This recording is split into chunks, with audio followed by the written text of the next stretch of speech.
Conversation. Au contrôle des passeports. Passeport, s'il vous plaît, madame. Un instant, s'il vous plaît. Le passeport. Où est le passeport? Mon Dieu! J'ai un chéquier, un livre, une carte de France, des clés, un portable, mais je n'ai pas de passeport. Vous n'avez pas de passeport, madame. C'est très grave. Mais le passeport est peut-être dans la valise. Attendez, monsieur. J'ai un appareil photo, un baladeur et des CD. J'ai aussi du vin, du parfum, un journal. Vous permettez, madame? Voici l'appareil photo, le journal, le vin, le parfum, le baladeur et les CD. Et, miracle, voici le passeport.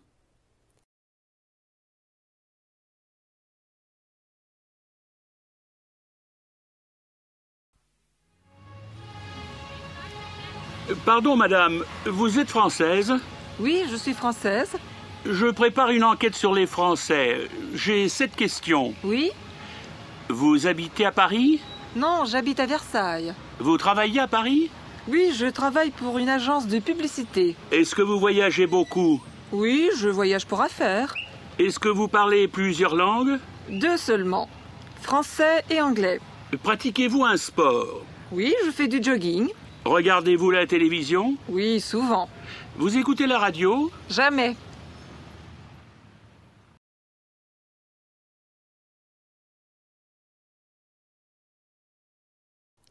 Vous travaillez? Non, je ne travaille pas. Vous écoutez?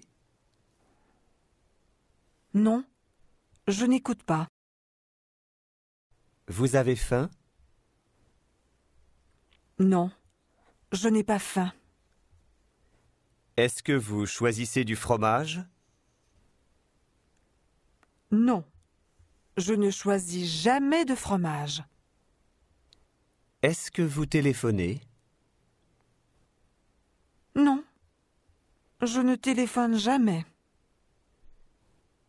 Est-ce que vous avez froid? Non, je n'ai jamais froid. Mange-t-il une glace? Non, il ne mange rien. Prépare-t-elle un rapport? Non, elle ne prépare rien. Exporte-t-il des platines laser? Non, il n'exporte rien. Nous invitons des hommes d'affaires? Non, nous n'invitons personne. Nous choisissons Paul? Non, nous ne choisissons personne. Nous rencontrons la diététicienne? Non, nous ne rencontrons personne. Est-ce qu'ils ont une voiture? Non, ils n'ont plus de voiture. Est-ce qu'elles habitent à Paris? Non, elles n'habitent plus à Paris. Est-ce qu'elles travaillent? Non, elles ne travaillent plus. Asking where, when, how, and so on. Où? Où est-ce que vous habitez? Quand? Quand écoutez-vous la radio? Comment? Comment allez-vous? Qui? Qui parle français? Qui est-ce qu'elle invite? Pourquoi? Pourquoi téléphone-t-elle? Quelle? Quelle? Quelle? Quelle chambre réservons-nous? Combien? Combien coûte ce CD? Combien de fromage désirez-vous? Combien de trains y a-t-il?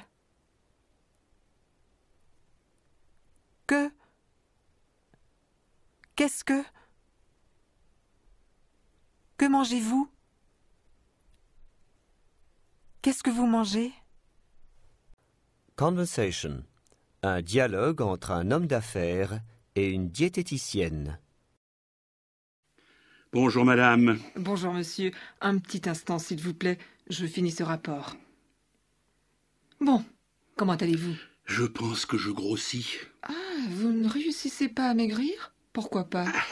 J'ai toujours faim, j'ai toujours soif. Qu'est-ce que je dois faire? Faites votre gymnastique régulièrement. Saisissez chaque occasion pour manger de la salade. Et qu'est-ce que je ne dois pas faire? Ne choisissez jamais de gâteau, ne choisissez jamais de glace, ne choisissez jamais de fromage. Très bien. Et pour le vin? Ne remplissez jamais votre verre complètement. Vous garantissez ce régime, madame? Oui, une chose est certaine. Si vous grossissez, vous raccourcissez votre vie. Oui, madame. Vous avez raison.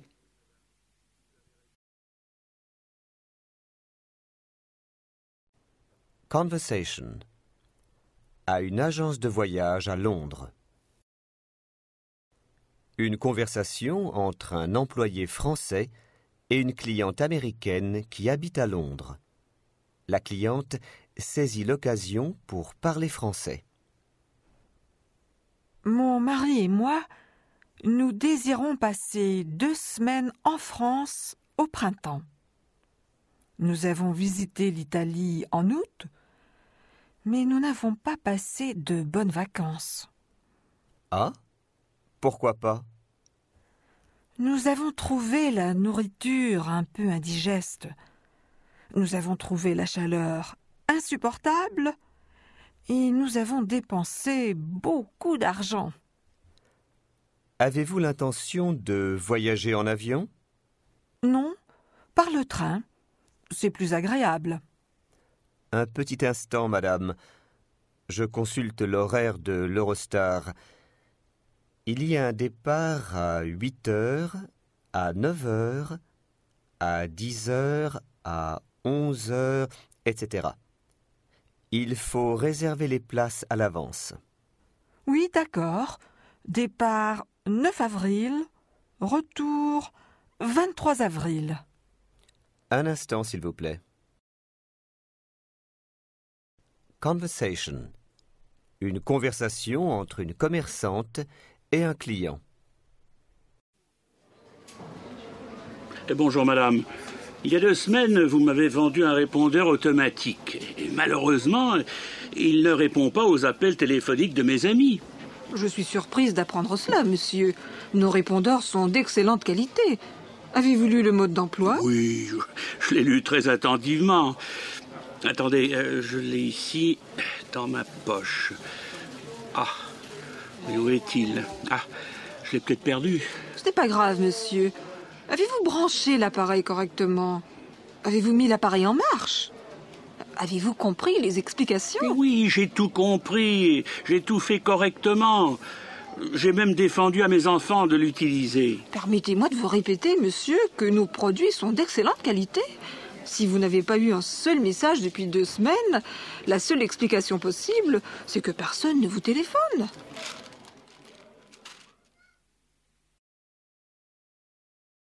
Conversation. Un touriste passe la journée à Boulogne. Pardon, madame, je cherche une bonne épicerie ici près du port. La meilleure épicerie de Boulogne est sur la place, en face de la banque. Vous allez tout droit et vous prenez la première rue à gauche. Merci, madame. Je vais tout droit. Je tourne à droite. Non, non. Je tourne à gauche. Ah, voilà l'épicerie. Bonjour, monsieur. Vous désirez? Bonjour, madame. Je voudrais du fromage, du vin et de la bière, s'il vous plaît. Voici le fromage. C'est la meilleure marque. Il est plus cher que les autres fromages, mais il est excellent. Je vous recommande aussi ce vin rouge. Il est moins cher que d'habitude. Il est en promotion. Bien, je prends ces 3 articles, merci.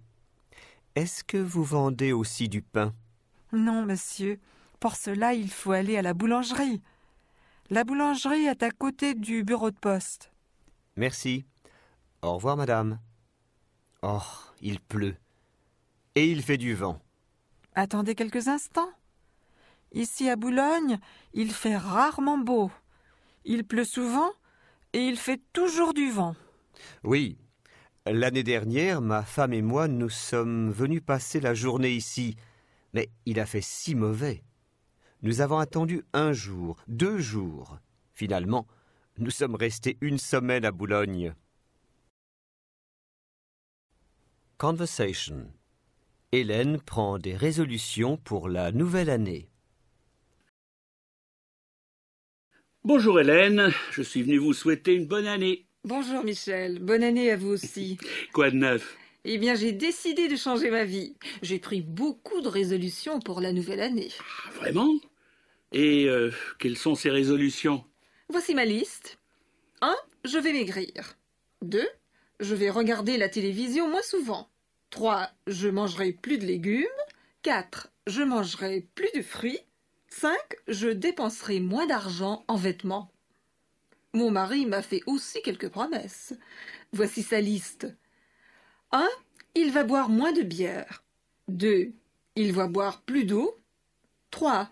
Il arrêtera de fumer. 4. Il fera de la gymnastique chaque matin. 5. Il rentrera plus tôt à la maison le soir. Et vous pensez que vous serez plus heureux? Oui, nous aurons plus de temps et plus d'argent. Nous serons tous les deux en meilleure santé. Et comment est-ce que vous dépenserez tout cet argent? Nous achèterons une voiture neuve.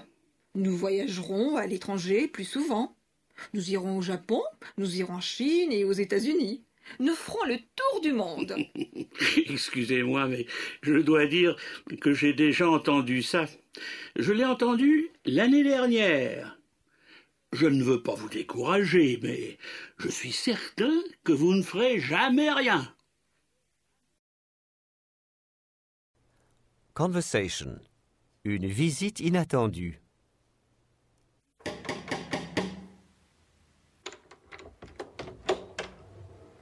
Bonsoir Nicole, j'espère que je ne te dérange pas.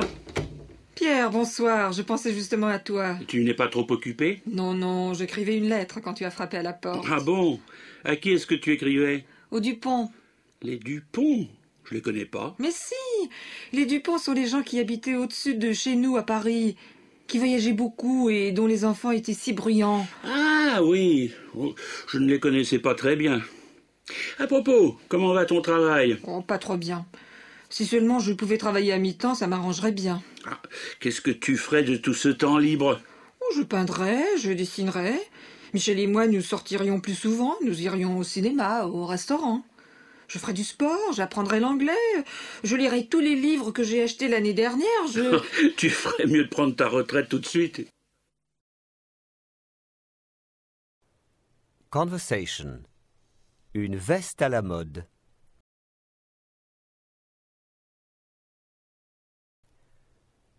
Bonjour madame, je vais à un mariage la semaine prochaine. Heureusement, pas le mien.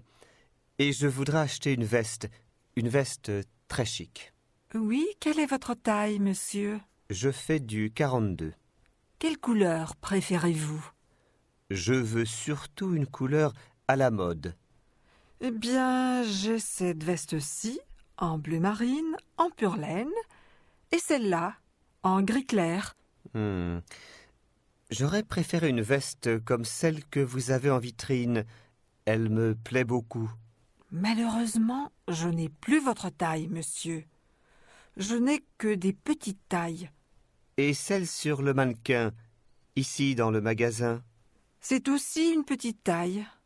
Je pense qu'elle sera trop courte pour vous. Mais regardez, Regardez celle-là. C'est exactement ce qu'il me faut. Je vais l'essayer tout de suite. Non, non, non, monsieur, cette veste-là n'est pas en vente. Elle est à ce monsieur là-bas qui est en train d'essayer un costume. Conversation. L'anglais en 3 mois.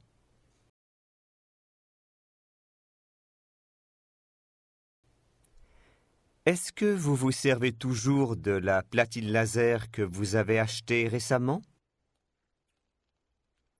Non, je ne me sers plus de celle-là. Je m'en suis débarrassée et je me suis acheté un baladeur beaucoup plus perfectionné.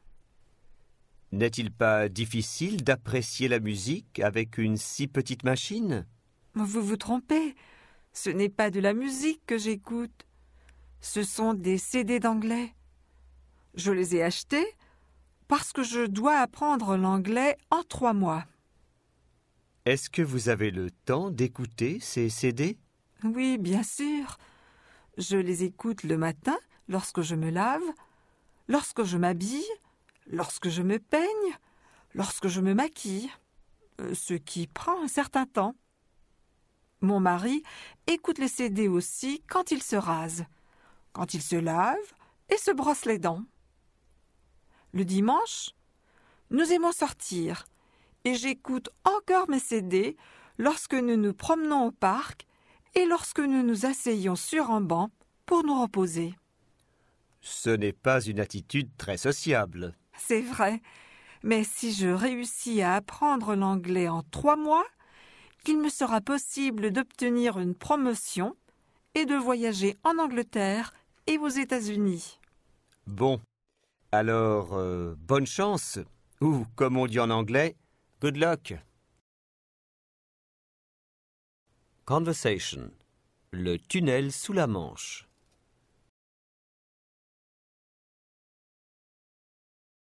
Une conversation entre un Anglais et une Française. On dit que le tunnel sous la Manche est un vrai succès pour nos 2 pays. Qu'en pensez-vous? Oui, c'est vrai. Mais pourquoi construire un tunnel ferroviaire? Quand Mme Thatcher était Premier ministre britannique, elle avait juré qu'elle serait la première à traverser la Manche au volant de sa voiture. C'est possible, mais elle n'est plus Premier ministre depuis longtemps. De toute façon, les voitures utilisent le train pour traverser la Manche avec le shuttle. Ça marche bien, je trouve. Qu'est-ce que vous pensez vous-même du tunnel? Eh bien, en construisant ce tunnel, on a mis fin à l'isolement de la Grande-Bretagne. Et en même temps, on a créé de nouveaux emplois. Mais on a aussi facilité l'immigration clandestine. Y a-t-il donc des gens qui sont contre le tunnel? Oui, il y a des gens qui pensent que la Grande-Bretagne aurait dû rester une île. Je ne suis pas sûr qu'ils aient raison. De toute façon, avec un tunnel ou sans tunnel, vive l'entente cordiale. Conversation. Une conversation téléphonique entre un graphologue et une jeune cliente. Allô? Bonjour monsieur, c'est vous le graphologue? Oui, c'est moi. Eh bien, mon fiancé vient de fixer la date de notre mariage et... Félicitations, mademoiselle.